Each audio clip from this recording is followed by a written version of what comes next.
The Daily Derech. We are walking the path of holiness. Hello, everybody. This is Rabbi Marcus Rubenstein. Welcome to the Daily Derech, a special project of exploring Judaism, the United Synagogue of Conservative Judaism, and the Rabbinical Assembly.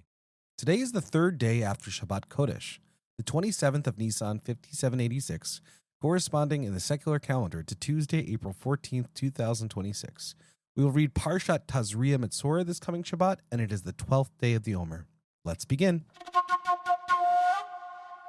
We'll continue learning our Parashah, and we're going to continue talking about this idea of the spiritual real meaning of birth and the spiritual miracle, honestly, of having children in the first place. We talked a little bit in our previous episode about what impurity looks like after a woman has a child, but today we're going to talk a little bit more about just the miracle itself of having children and how God provides for the fetus in the womb according to Jewish understanding. There's a mashal, there's an allegorical idea that the Menorat HaMaor brings, actually a couple of really interesting mashalim and allegories that I think are really, really beautiful that I want to share with you today. Number one, the first allegory that the Menorat HaMaor brings about birth, which I think is really beautiful, is the allegory of a person who secretly gives his friend a silver basket, and after a while, eventually the person gets it back from their friend as a gold basket in a public ceremony, right? And the idea behind this is that the gold is worth much more than the silver, and at first it was secret, and now it's public. And this is compared in the Menorat HaMaor to the beginning of the project, which obviously happens from in the language of the tradition, one putrid drop, one little drop. And God, in the womb, of course, turns this little drop of seed into a whole entire baby, right? A whole entire human being, which is absolutely incredible, an absolute miracle. And of course, the beginning happens secretly, but the end happens publicly, right? And you celebrate this, and it's such a wonderful thing. So it's, again, another reason to give thanks to God for all that God does at that point. And again, the experience of having a child and seeing it develop from absolutely nothing, and the miracle that God is able to do inside of a woman's womb is just absolutely incredible. There's also an allegorical story that Menorat HaMaor uses here to compare almost to somebody who is in a dungeon, who is forgotten about, and no one thinks about them. But imagine someone comes forward and gives them a light and provides for them and cares for them when no one else does. Imagine how much thankful the person would be when they get out of the dungeon, how they'd be thankful of the person who saved them in the dungeon. Of course, this is also referring to a baby in a womb, which of course we don't usually think of it as a dungeon, but it probably is a pretty dark place. And at least according to Jewish understanding, it's actually God that keeps the baby company inside the womb, and even does more than that. What the light is actually alluding to is the midrashic and mythological idea within Judaism that a baby is actually taught the entire Torah within the womb, and then it forgets it upon coming out, but so that when they're learning it throughout their life, when they're learning Torah throughout their life, they're being reminded of something that they already know versus something they're learning completely new for the first time. And so this is also something, of course, that we need to have gratitude for God for everything that God does. God also says it's absolutely incredible. I mean, not God, and the Menorat HaMaor also says it's absolutely incredible that a human being walks vertically, right? And there's a hole beneath the woman, and the baby doesn't fall out, right? Which I think sounds almost silly to us. We understand the muscles of the uterus and how all this works, but it's absolutely incredible from a kind of a simplistic standpoint. And also, I think the Menorat HaMaor makes a really important point that other animals walk on 4 feet, so it makes sense the baby has somewhere sort of not to fall out, right? But only for humans, really, the baby could fall out, right? The baby is being held vertically, and who holds the baby up according to our Torah, of course, is God and God's miracles, which is incredible, that God can do things that we could never imagine and wouldn't even make sense to us physically. Lastly, he says the fetus, the Menorat HaMaor, the Me'am Loez says the fetus is inside a dark, hot place that a human being would never survive in, right? If they were stuck in a hot, dark place for so long, but a baby survives there and actually thrives there. And of course, where's that from? The miracles of God. And these are just a couple of miracles. Of course, there are just so many more to talk about how momentous and how beautiful birth really is. And I think it's important just to, obviously, important to think about the wonders of God and how incredible childbirth is, but especially when lining it up against the laws of impurity and purity, where you can easily mistake and say, well, it's some sort of transgression that the woman had a child, right? Because she has to sit in a period of impurity afterwards and purify herself. This is not what we should understand from the text, right? And I think the Me'am Loaz is making this very clear here, that just because the woman is impure afterwards doesn't mean that this is an incredible, amazing, miracle, wonderful thing. And it just educate us further to never assume that impurity or purity has anything to do with bad or good. It is just a status. It just is. It's like it's raining outside today. Is that bad? Is that good? Well, it depends, right? It's just a fact. And I think the Torah sees it much similar way. Mishnah Torah. We're going to continue learning on the beginning of the Mishnah Torah. We learned the first halacha of the entire Sefer, the entire work in the foundations of Torah, and we're going to continue on from there. We'll hopefully learn the second to the fourth halachot of today. So in the first halacha of the Mishnah Torah, which we spoke about in the previous episode, we talked about the idea that the foundation of all foundations, the pillar of all wisdom, is to know that there is a primary being, there is an originator of all existence, and that everything in the world, whether it's in earth and heavens, anywhere, anything that actually exists, only comes into existence from the truth of God's very being, which is a beautiful line. And again, we spent the whole entire episode talking about that line, which is important. We're going to continue on where we left off. So the second halacha basically says, if one could imagine, if it arises in your mind, which is interesting. It's an interesting expression. Usually when it's used within the Talmud, it's a mental experiment that is going to be wrong in the end, right? If it arises in your mind to do that this is true, then you must be crazy, right? Then you must be wrong. Right. So when this expression is generally used, we usually assume that it's not true what's going to be arising in our minds. And I would say it's the same thing in this case. Right. So im yale al dat, if one would imagine, if it would arise in one's mind that he does not exist, and who is the he here? It's God. No other. And of course, I just want you to understand, right? When I say he is God, I'm not meaning to say that God is a man or God is masculine in some ways. It's just that's the nature of Hebrew. It's very hard to get around grammar and sex and grammar here. So, but regardless, if one would imagine that God does not exist, no other being could possibly exist. Right. So if the mental experiment, right, if it arose in your head for some reason that God didn't exist, you would have to come to the logical conclusion that nothing else could possibly exist as well. Since God is the creator of everything, then you need God. Otherwise, you don't have the rest of creation. And this is going to be an extremely important idea to think about of how God is related to the creations. And that's what continues on with the third halacha here.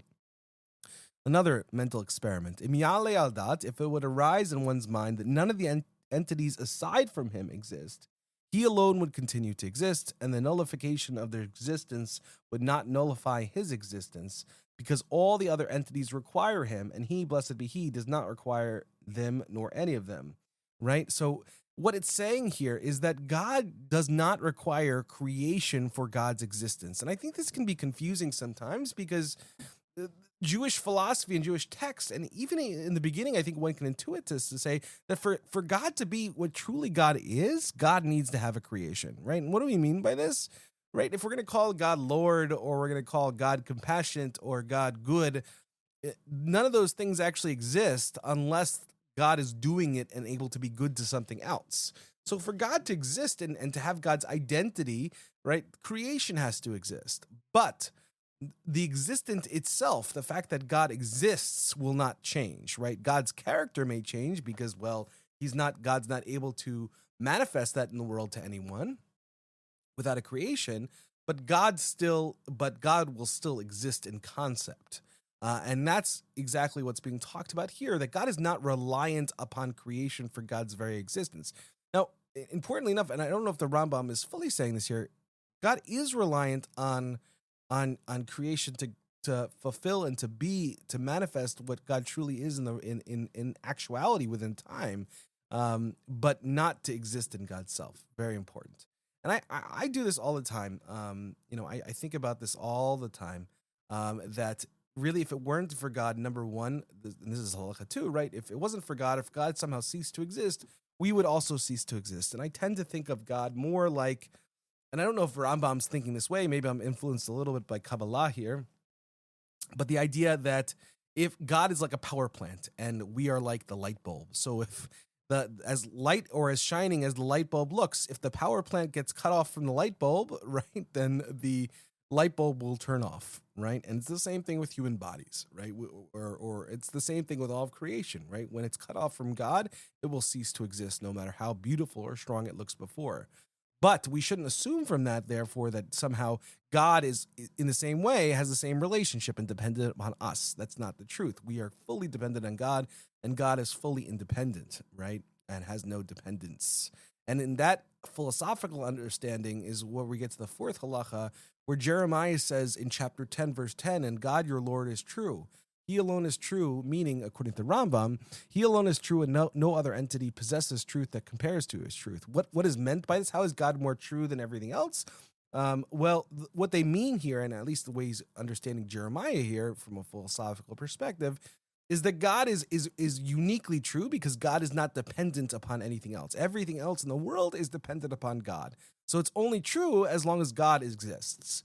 So from a philosophical perspective, it's not as true, right? But God, since God is completely the only thing that is completely independent and not requiring of anything, it is the real truth in all of existence, which is really important, and I think helps us to understand the uniqueness of God just a little bit.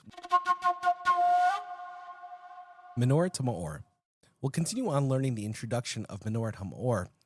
We talked a little bit in our last episode about this idea of how the Torah was brought down, how it was spoken from Moses to Aaron, to Aaron's children, to the elders, and it was passed down in this beautiful way. And how important it is to repeat the Torah over and over again so that one can internalize it. The introduction will continue from this point. It now talks about the idea that this oral tradition that was received at Mount Sinai, remember, right, at Mount Sinai, according to Judaism, according to Rabbinic Judaism, we didn't just receive the written Torah, but we received an oral tradition as well. This oral tradition was passed on from generation to generation until it was eventually in the period of Yehuda HaNasi, right, Judah the Prince, or the great rabbi who lived around 200 CE, and really felt that because of persecution and oppression that Jews were experiencing, they were beginning to forget the Torah. I mean, imagine how much work it is to remember this really complicated oral Torah. It takes a really established society to work to have the time to pass it on from generation to generation, have children memorize it and learn it and teach it to students, and for those students to teach it to other students and everything like this. It needs to be a relatively peaceful time, little persecution. Those things it's very dependent on oral transmission is very much dependent upon that.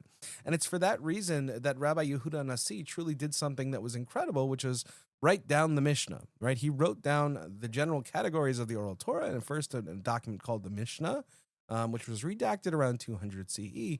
And again, this was unheard of at the time, to actually take oral law and actually write it down, right? Because oral law was supposed to only be oral. And by writing it down, obviously, it's one, no longer oral, and two, it doesn't need to be memorized in the same way. It doesn't need to be internalized in the same way for it to be passed down, which, obviously I think could make things easier, but also you lose a little bit because you lose the internalizing of the traditions. And the idea, at least according to the Menorat HaMaor, is that this was written down in the Mishnayot, and the Baraitot, and the Toseftot, and the Sifra, and the Sifrei, and the Jerusalem Babylonian Talmuds. These are all what we would call Tanaitic and Amoraitic rabbinic works, either rabbinic works that were redacted sometime between around 0 at the absolute earliest to around 500 CE when the Babylonian Talmud was fully redacted and put into a work. So this was actually considered a very, very controversial at the time. And I think it's important for us to remember that when we learn Talmud, when we learn Mishnah, when we learn the oral texts of our rabbis, there's something sort of lacking about what we're doing. And the very state of how it exists is because of persecution. It's because of fear of Jews dying out and of the ever dying Jewish community, at least in our heads in that regard. The Menorat HaMaor continues on at this point and also says that of course this was an oral law that was passed on from generation to generation, but there is some sort of ability to sort of explicate these laws from the text of the written Torah itself. This is done through the 13 hermeneutical or interpretive principles of Rabbi Yishmael, famously. And that early sages were really busy with this work of trying to find connections in how you get from the written Torah to the oral Torah. Now, these seem to be two very different understandings, right? Either oral tradition was told to Moses by God, and then just memorized and passed on from generation to generation, or it was explicated or interpreted in some kind of mechanical way from the Torah text itself. And so these are two different seemingly understandings of how we get oral Torah, right? Both have their pluses and both have their minuses, right? The plus of just the completely memorization way is then the tradition will stay, more stable, you'll remember the exact laws, but it's, again, not as flexible because you can't ever interpret new laws based on any kind of hermeneutical principles that exist. But on the other hand, right, if it's based on hermeneutical principle, right, you do have more flexibility because then you can interpret the Torah for new cases that might arise. But then there's more power to the people and there's more flexibility and less memorization that would need to be done of actually learning these laws. So in the end, I think the Menorat HaMaor sort of takes a middle position and repeats both. Sort of says that there was sort of a segment of people in the early times who were trying to figure out, the mechanisms for how the written Torah connects to the oral Torah and trying to connect everything. And only some sages did that, and some sages didn't do that. And by the way, that debate continues on today, right? There are many sages who do continue to try to explicate the oral Torah, the oral laws from the written laws. The famous example of this is the Malbim, a great biblical commentator from the 1800s who believed exactly this, that through understanding the grammar of the Torah very, very clearly, we can actually explicate all the oral laws from an understanding of that, a deep understanding of that grammar. Not everyone, of course, believes that, but it is a position, and it represents the continuing tension in the oral law between just knowing it and just having to believe it versus that it somehow is derived from the Torah itself. Well, that's it for today, everybody. Thank you so much for listening to the Daily Derech. If you have any questions, comments, or concerns, please feel free to email me anytime at rmr@templeofaaron.org. Thank you so much for listening. There are so many people to thank, and you can look in the show notes for that. And also, if you want to know and see any of these texts in the original, we actually have that too. You can actually find that in our episode description. So look in each of the episode descriptions and you'll find that information right there. Thank you very much. Have a great day, everybody.